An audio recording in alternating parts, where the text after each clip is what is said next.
पंतप्रधान नरेंद्र मोदी संध्याकाळी 5 वाजता देशाला करणार संबोधित। उद्यापासून जीएसटी दर लागू होणार असल्याच्या पार्श्वभूमीवर मोदी बोलण्याची शक्यता। विद्यमान आमदाराला 2 कोटी मिळतात, मी आमदार नसतानाही 20 कोटी निधी मिळतोय, माजी आमदार सदा सरमणकर यांच्या वक्तव्यामुळे वादाची शक्यता।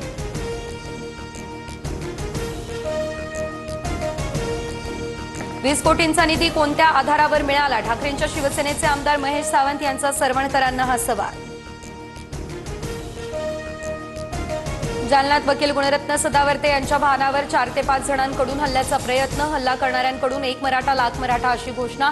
मला कुणीही थांबवू शकत नाही, सदावर्तेंची ही प्रतिक्रिया। लक्ष्मण हाके यांच्या संदर्भातील ऑडिओ क्लिप व्हायरल। हाकेंना पैशांची ऑफर, ड्रायव्हरचा यूपीआय देताच तरुणानं हाकेंची लाच काढली, तर मी लाचखोर असल्यास जेलमध्ये टाका, लक्ष्मण हाके यांची प्रतिक्रिया। हाकेंना बदनाम करण्यासाठी हे षडयंत्र, हाकेंनी स्वतःहून पैसे मागितलेले नाही, विजय वडेट्टीवार यांच्याकडून लक्ष्मण हाके यांची पाठराखण।